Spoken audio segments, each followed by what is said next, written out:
کنز ایمان کانفرنس حضرت علامہ مفتی مطیع الرحمان صاحب قبلہ، نعرہ تکبیر، مسلک اعلی حضرت، نعرہ رسالت، سبحان اللہ سبحان اللہ. اس کو بند کر دیں، اس کو شاید ہاں آپ پلے کر دیں. تو اس طرح کا ایکو تو جائز ہی نہیں ہے. جہاں سانس توڑتا وقفہ کرتا اس لفظ کو بار بار دہراتا. مسئلہ آیا نا. اب اگر آپ نے خالی نعروں سے کچھ نہیں ہوتا مولانا، یہ بھی کھوکھلے نعرے ہیں. یہ نئی بات معلوم ہوئی نا. اگر کسی نے لا الہ پہ توقف کیا، سانس توڑ دیا، وہی لا الہ بولے گا.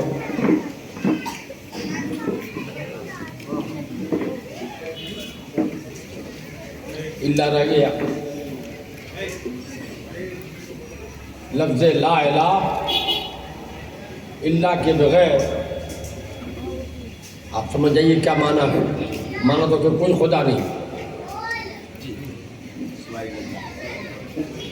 اب آگے الا اللہ کہیں گے تب نہ سمجھ پتا کیا ہوگا.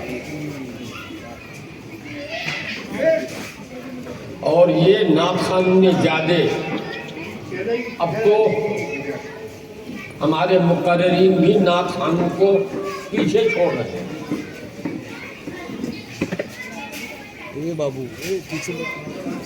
مقصد شریعت کا پیغام لوگوں کو پہنچانا نہیں رہا،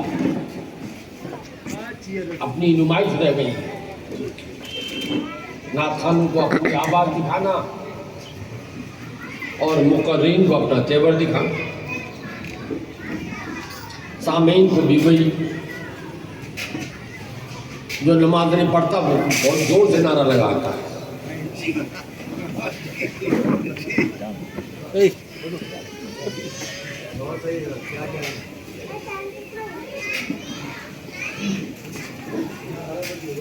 زکوٰۃ نہیں دیتا، نظر و نیاز میں دیکھ خود چڑھائے گا.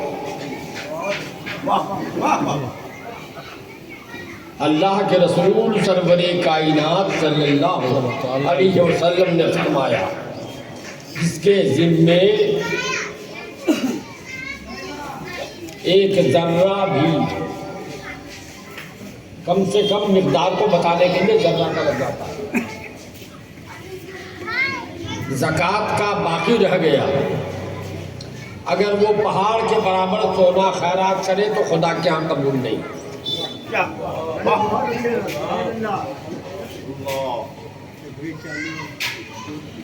اور اب تو دیکھ رہے ہیں زکوٰۃ ہی نہیں، میں اس پر بھی بولوں گا انشاءاللہ.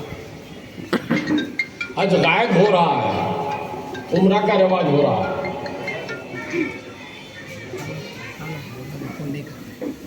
عمرہ کو بھی ہم لوگوں نے ٹور بنا لیا ہے، تفریح کا سامان. جیسے سال میں ایک مرتبہ لوگ چھٹی منانے نکلتے ہیں کہیں، چلو عمرہ کے نام سے. حج فرض ہے، جس کے ذمے فرض باقی ہو اگر وہ واجب ادا کرتا ہے تو وہ واجب خدا کے ہاں قبول نہیں، رکا رہتا. جس کے ذمے واجب کوئی باقی ہو، کوئی سنت کی ادائیگی کر رہا ہے تو سنت خدا کے ہاں قبول نہیں، رکی رہتی ہے. جس کے ذمے سنت موقدہ باقی ہو، وہ اگر نفل خوب پڑھتا ہے، تسبیح خوب پڑھتا ہے تو یہ اس وقت تک خدا کے ہاں مقبول نہیں، ابھی رکی رہتی ہے. جیسے آپ نے سنا ہوگا کہ جو فطرہ نہ دے روزہ رکا رہتا ہے، خدا کیا نہیں پہنچتا. زندگی میں جب بھی ادا کر دے گا تو اب بارگاہ خداوندی میں وہ قبول ہوگا. ایسے ہی جس کے ذمے فرض باقی ہو جو واجب ادا کر رہا ہے یا سنت ادا کر رہا ہے یا نفل ادا کر رہا ہے، خدا کے ہاں کوئی قبول نہیں، رکا رہتا ہے۔ اس کی ایک مثال دی ہے حدیث پاک میں۔ روایت میں ہے کہ فرمایا گیا کہ کسی نے کسی سے 10 روپے قرض لیے، قرض لینے والے نے 4 دن کا وعدہ کیا کہ 4 دن بعد ادا کر دیں گے ہم۔ 4تھا دن گزر گیا، ادا کر نہیں سکا یا ادا کیا نہیں۔ قرض دینے والا تقاضے کو آیا کہ بھئی میرے پیسے آپ نے لیے تھے، 4 دن کے وعدے کیے، آج 4تھا دن ہے، دے دو۔ تو وہ ادا تو نہیں کر رہا ہے، چاہے واقعی اس کے گھر نہ ہو کچھ ادا کرنے کو، یا رکھ کے وہ بہانہ کر رہا ہے۔ اب اس کے لیے اس نے کیا کیا کہ چائے منگوائی، چائے اس کو پلا دیا، واپس کر دیا۔ پھر وعدہ کر دیا 1 ہفتے کا، اگلے ہفتے تقاضا ہوا، اگلے ہفتے بھی نہیں دے سکا، آج اس نے چائے اور پان دونوں ملا کے دیا۔ پھر 1 ہفتے کا وعدہ کر لیا، 1 ہفتے کے بعد پھر تقاضے کو آیا، پھر نہیں دے سکا تو آج سنگھڑا بھی دیا، ناشتہ بھی کرایا۔ مجموعی قیمت جوڑیے تو 11 روپے ہو جاتے ہیں، 11 روپے خرچ کر دیے ہوئے۔ تو اللہ کے رسول نے فرمایا صحابہ سے کہ کیا وہ 10 روپے قرض والے کا ادا ہو گیا؟ صحابہ نے کہا رسول اللہ نہیں، وہ تو کہے گا ہم نے تو مطالبہ نہیں کیا تھا چائے کا، پان کا، سنگھاڑے کا، کیوں تم نے کھلایا ہمیں؟ ہمارا پیسہ دے دیے ہوتے، بات ختم۔ تو یہ نماز روزہ اللہ کا فرض ہے، یہ اللہ کا قرض ہے، اللہ کا قرضہ ادا نہیں کرتے ہو، کیا بات ہے، سبحان اللہ، سبحان اللہ، سبحان اور اللہ کی بارگاہ میں نذر و نیاز پیش کرنا چاہتے ہو۔ اللہ، سبحان اللہ۔ مسلمانوں تمہاری تباہی کی وجہ یہی ہے، فرض چھوٹا جا رہا ہے اور نوافل پہ زور دیا جا رہا ہے۔ اللہ کا فریضہ ادا کرو، اللہ کو جو قرض دیا، اللہ سے جو قرض لیا ہے وہ ادا کرو۔ یہ سب کرنے کی ضرورت نہیں پڑے۔ یہ تو ایسا ہی ہے کہ کسی کے گھر میں چاول نہیں ہو، آٹا نہیں ہو، اور وہ اچار چٹنی کا انتظام کر رہا ہو، کیا بات ہے، تو کیا کہو گے اس کو؟ بڑا عقل مند، اس سے زیادہ بیوقوف کون ہوگا جو چاول آٹے کا انتظام تو نہیں کر رہا ہے اور اچار چٹنی کے انتظام میں لگا ہوا ہے۔ ایسے ہی وہ شخص ہے جو فرض ادا نہیں کر رہا ہے، واجب ادا نہیں کر رہا ہے، سنتوں کے چکر میں ہے، مستحبات کے چکر میں ہے، اور اس میں مولانا معاف کیجیے گا آپ ہی لوگوں کا ہاتھ زیادہ ہے۔ مسجدوں میں یہی تقریر ہونی چاہیے،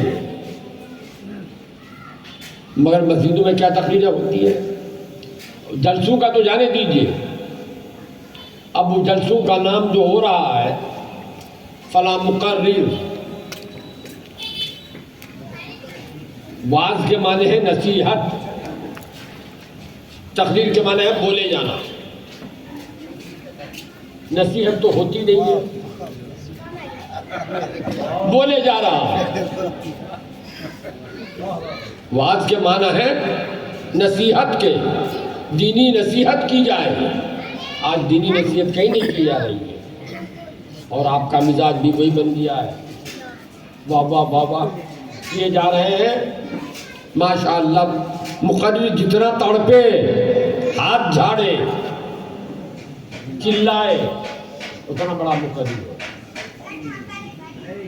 جو جلسہ سننے آیا آپ اس سے پوچھو جلسے میں گئے جہاں جلسہ کیسا ہوا ہے نہ پوچھیے، بہت شاندار، بہت شاندار۔ لیکن کیا شاندار بھائی، کیا کہا مولانا نے وہ تو نہیں بتا سکیں گے، مگر جلسہ بہت شاندار ہوا۔ وہ بتا نہیں سکیں گے کیا کہا انہوں نے، کیا نصیحت کی، دین کا کون سا مسئلہ بتایا، مگر تقریر بہت شاندار ہو گئی۔ تو آپ کا مزاج بھی وہی ہو گیا، تفریح تباہ۔ اسلامی اسٹیج میں جلسہ سیرت کے نام پر یا جلسہ میلاد کے نام پر مہذب ڈرامہ کیا جا رہا ہے۔ میں بنگلور میں گیا تھا،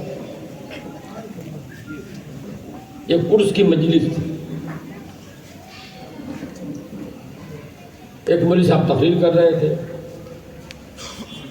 نہیں میں نے تقریر میں آ گیا، میں اسی نیچے بیٹھ گیا، وہ تقریر کر رہے تھے، کھڑے ہو کے بہت جوش ہوئے، وہ عرس میں آنے کے فضائل بیان کر رہے تھے۔